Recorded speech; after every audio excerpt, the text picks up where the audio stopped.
All right, let's go. Number 10, George Blake and the Berlin Tunnel. In 1953, the Central Intelligence Agency and British intelligence jointly conceived one of the most ambitious technical operations of the Cold War. They would dig a tunnel beneath the Soviet sector of Berlin, tap directly into underground telephone cables used by Soviet military command, and intercept communications in real time. The operation was called Operation Gold on the American side and Operation Silver on the British side. It took 11 months to construct.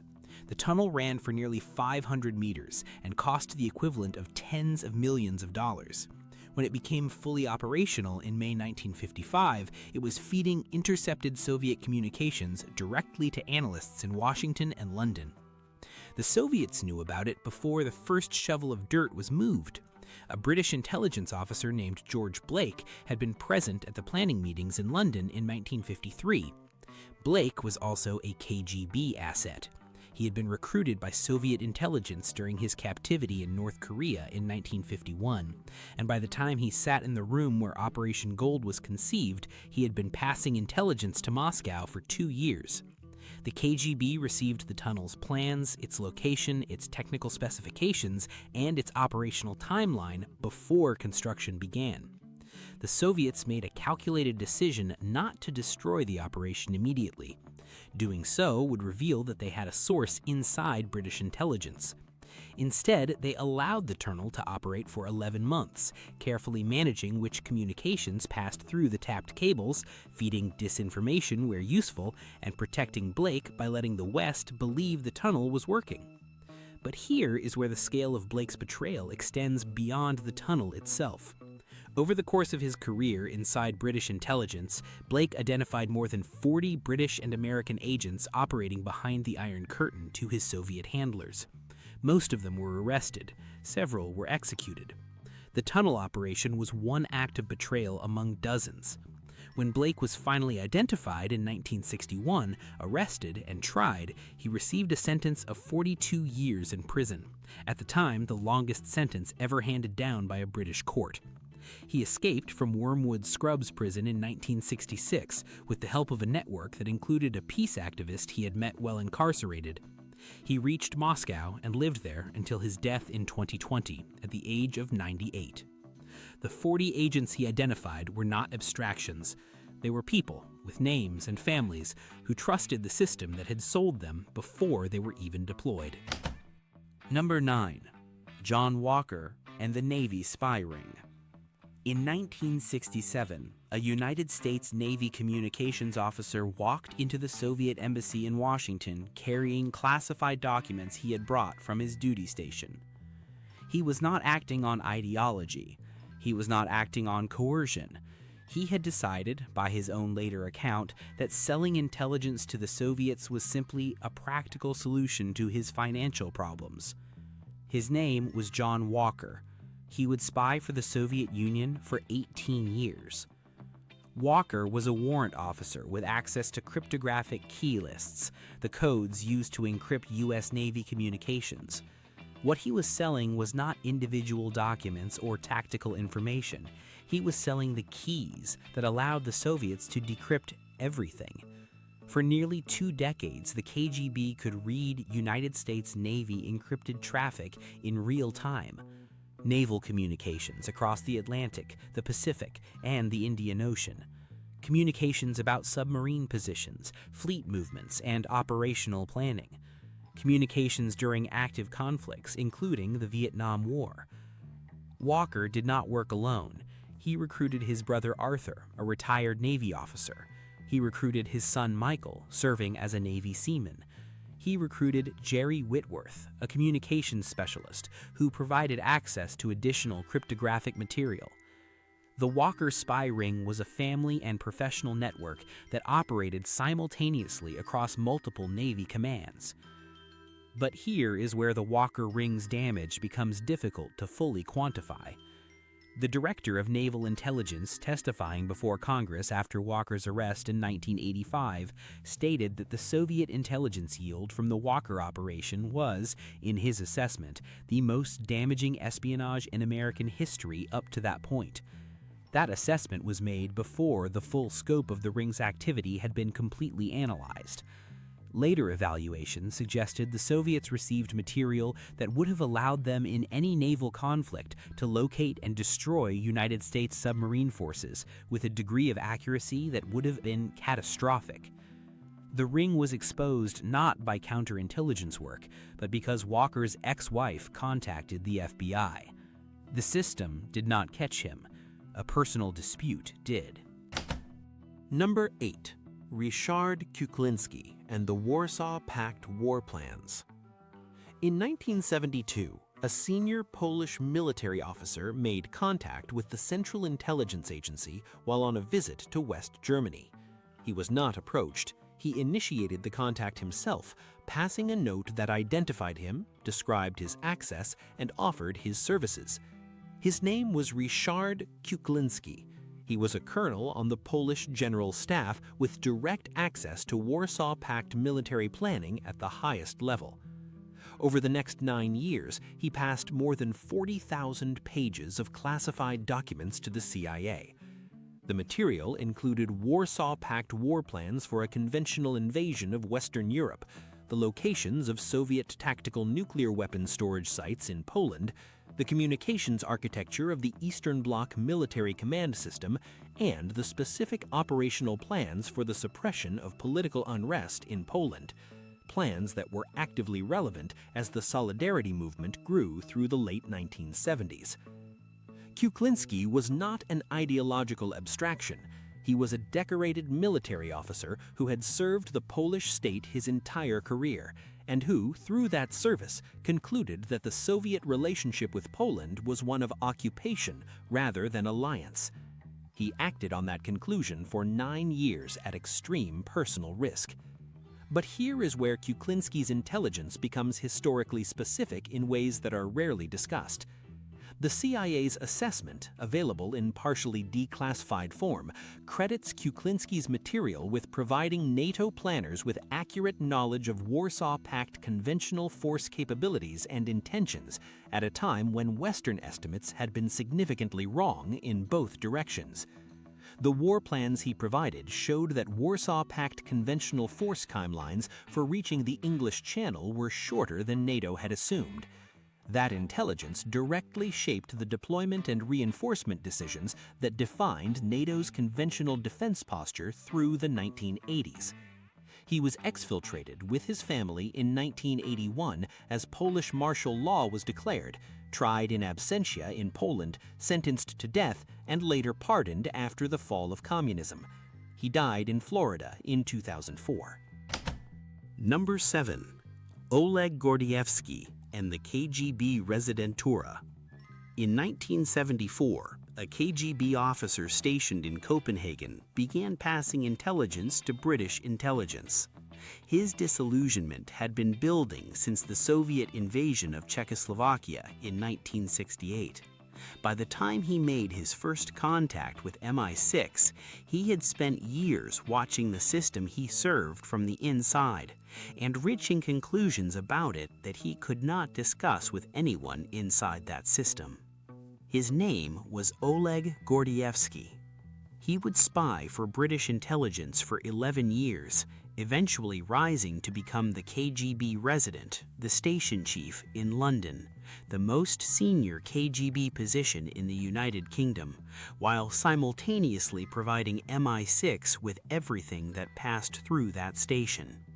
The intelligence Gordievsky produced covered the full range of KGB operational activity in Britain: agents, targets, methods, ongoing operations, and internal KGB assessments of British political figures and institutions.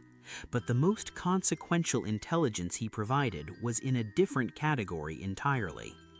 In 1983, during a period of extraordinary tension following NATO's Able Archer exercise, which Soviet leadership had, by Gordievsky's account, interpreted as a potential cover for an actual nuclear first strike, he reported to British intelligence that the Soviet political and military leadership genuinely believed a Western nuclear attack might be imminent.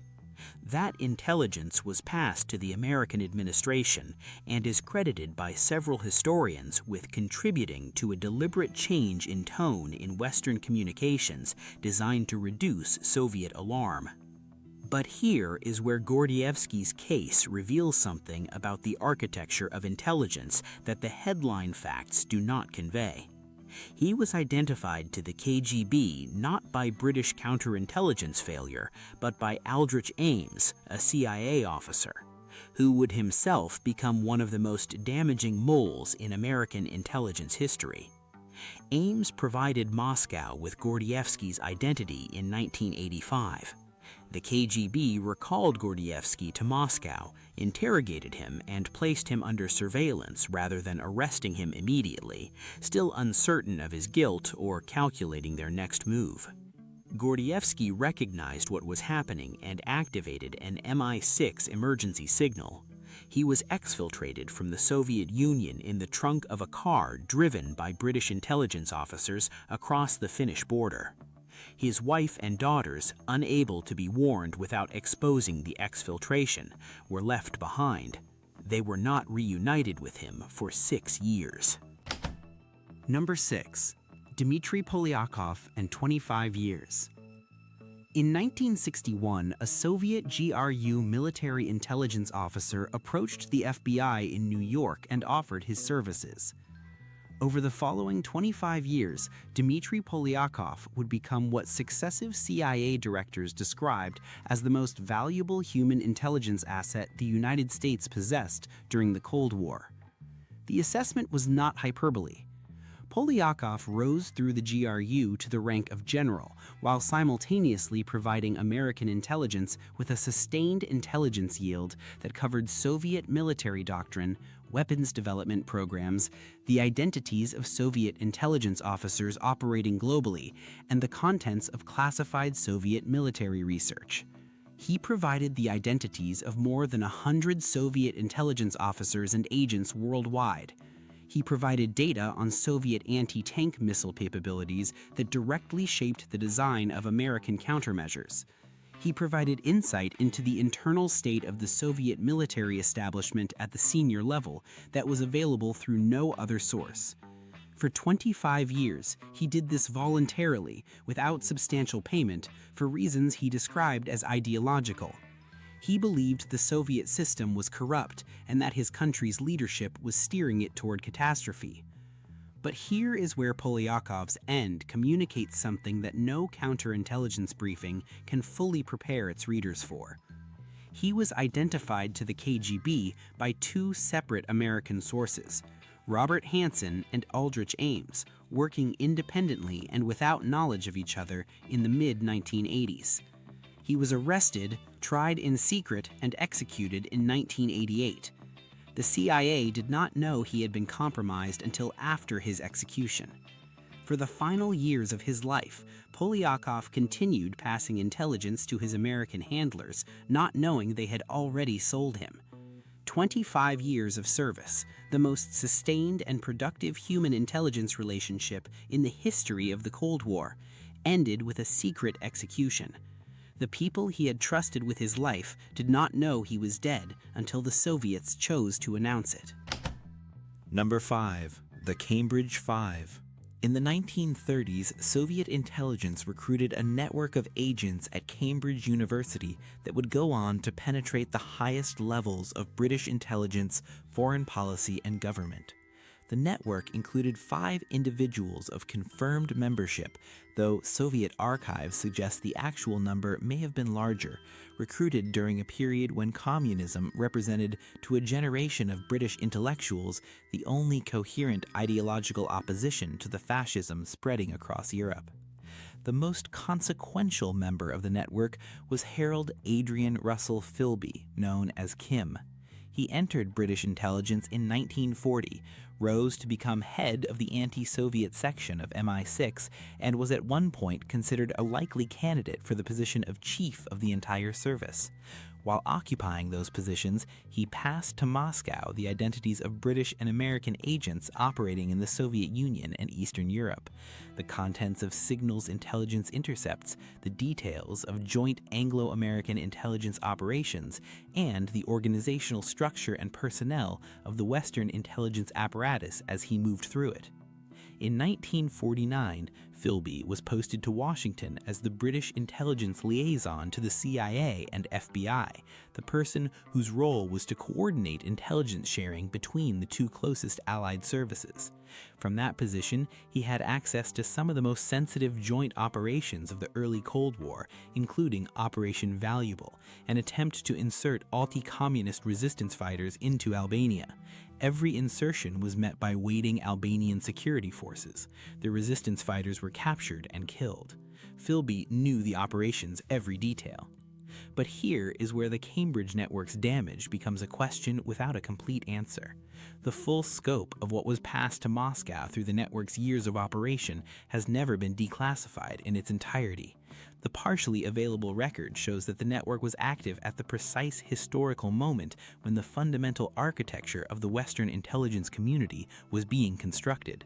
The decisions about which operations to run, which agents to recruit, which methods to use, which relationships to build with Allied services. The network did not simply report on existing structures, it operated from inside the rooms where those structures were being designed. Number 4. Aldrich Ames. In April 1985, a CIA officer met with a Soviet diplomat at a restaurant in Washington and passed him an envelope. The envelope contained the identities of several Soviet citizens who were at that moment working as CIA assets inside the Soviet Union. In exchange, Ames received $50,000.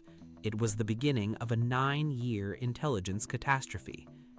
Ames was the head of the CIA's Soviet counterintelligence operations, the person whose job was to identify Soviet penetrations of American intelligence. From that position, he identified to the KGB virtually every CIA asset operating inside the Soviet Union.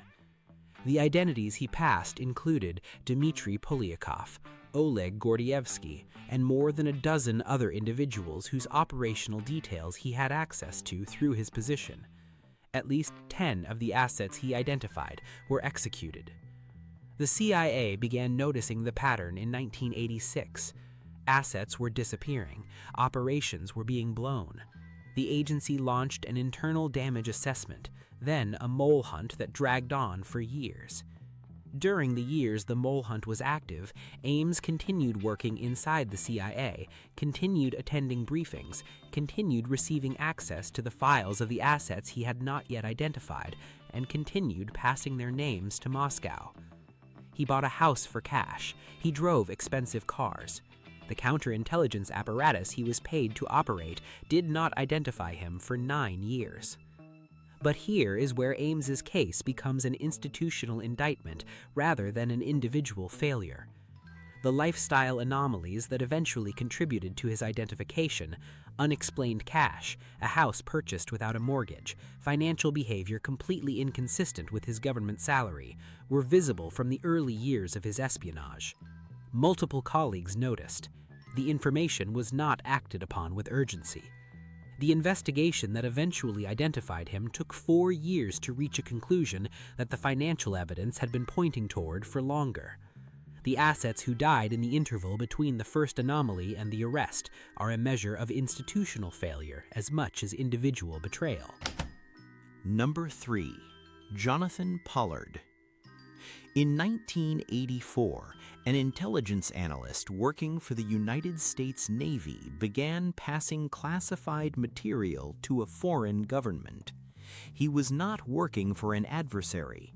He was working for Israel, a country considered one of America's closest allies, with which the United States maintained extensive intelligence sharing arrangements. Jonathan Pollard was a civilian intelligence analyst with a top-secret clearance working in the Naval Investigative Services Anti-Terrorism Alert Center. His access was broad. Over 18 months, he passed an estimated 800,000 pages of classified material to Israeli intelligence, satellite imagery, signals intelligence intercepts, technical collection methods, analytical products, and the identities of intelligence sources. The volume of material was large enough that Israeli handlers had to rent a dedicated apartment in Washington to store and photograph the documents before returning them. The material included American intelligence about Arab military capabilities, Soviet military technology transfers, and Pakistani nuclear development. It included data about American intelligence collection methods that, when compromised, degraded the ability to collect against specific targets, regardless of which country those targets were in. The damage extended beyond the bilateral relationship to the broader architecture of American technical collection. But here is where Pollard's case opened a dimension that intelligence services do not discuss readily. The presumption underlying intelligence sharing arrangements between allies is that the information shared stays within the relationship it was intended for. Investigations following Pollard's arrest found indications that some of the material he provided to Israel had subsequently appeared in Soviet hands, suggesting it had been passed further, either through a Soviet penetration of Israeli intelligence, through a deliberate exchange, or through some channel that was never fully traced. The damage assessment from Pollard's espionage therefore extended into a second layer of uncertainty, not just what he gave Israel, but where what he gave Israel subsequently traveled. That second layer has never been fully resolved. Number 2. Oleg Penkovsky. In the spring of 1961, a Soviet military intelligence officer passed a package to 2 American tourists in Moscow. The package contained a letter identifying himself, describing his access, and offering to spy for the West. His name was Oleg Penkovsky. He was a colonel in the GRU with access to Soviet military technical intelligence. He would spy for the CIA and MI6 jointly for approximately 18 months before his arrest. The material Penkovsky provided during those 18 months included the technical characteristics of Soviet ballistic missiles, their range, accuracy, payload, and operational limitations. It included the organizational structure of the Soviet strategic rocket forces. It included Soviet military doctrine for the use of nuclear weapons. And it included, in the autumn of 1962, intelligence about Soviet missile deployment in Cuba that American analysts used to determine that the missiles photographed by U-2 aircraft were operational Soviet medium-range ballistic missiles. Not construction equipment, not surface-to-air missile sites, but nuclear-armed offensive weapons pointed at American cities. The CIA assessment, later partially declassified, credits Penkovsky's earlier technical intelligence about Soviet missiles with providing the analytical context that allowed photo interpreters to recognize immediately what they were looking at in the Cuban reconnaissance imagery. Without that context, the recognition might have come later. How much later, and what that delay would have meant for the 13 days of the Cuban Missile Crisis, is a question history cannot answer. But here is where Penkovsky's case illustrates the personal mathematics of intelligence at this level. He knew his access would eventually end. He knew the volume and sensitivity of what he was passing made his eventual arrest probable. He passed intelligence with urgency because he understood his window was limited. He was arrested in October 1962, tried in 1963, and executed. The CIA officer who had been his primary handler and who understood the risk Penkovsky was taking better than most later wrote that Penkovsky had decided the information was worth the cost and had made that calculation clearly and without illusion. He was correct about the information. He was correct about the cost. Number 1. Robert Hanssen. In 1979, an FBI special agent assigned to the Intelligence Division walked into the offices of the Soviet Military Intelligence Service in New York and offered to spy for them. He was not the FBI's liaison to the Soviet service. He was not under any pressure. He had decided, by a process of reasoning that investigators and psychologists spent years trying to reconstruct after his arrest, that the Americans were losing the Cold War intelligence competition, and that he understood why. He would help the Soviets for money, and he would demonstrate his value immediately. His name was Robert Hanssen. He would spy for the Soviet Union and then for Russia for 22 years. He was never caught by the counterintelligence apparatus he worked inside. He was identified through a Russian source who provided his file to the FBI for financial compensation. Hanssen's damage is measured in categories that accumulate beyond any individual loss. He revealed to the KGB the identities of several Soviet officers who were working as CIA and FBI assets, directly contributing to their arrests and executions, including Dmitri Polyakov. He revealed the existence of a secret tunnel the United States had dug beneath the Soviet embassy in Washington to intercept communications, an operation that had cost hundreds of millions of dollars and years of construction. He passed the details of American nuclear war plans, the technical parameters of American nuclear weapons, and a communications architecture used to command American nuclear forces in the event of a strike.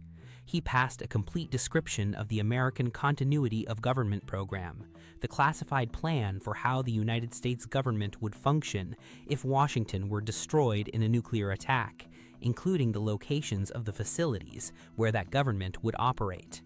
He passed this last category of intelligence to a government whose nuclear weapons were the specific threat the continuity plan was designed to survive. But here is where Hanssen's case reaches its most disturbing conclusion.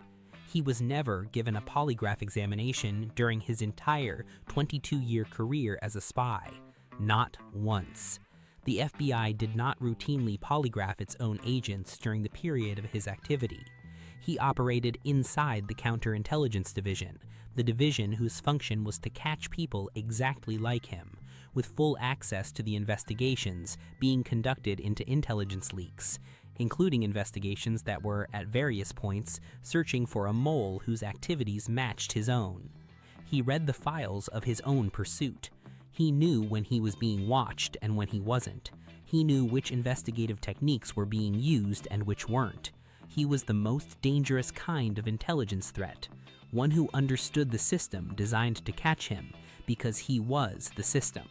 He was arrested in 2001 while making a dead drop in a Virginia park. He had been doing it for 22 years. The park was 15 minutes from his house.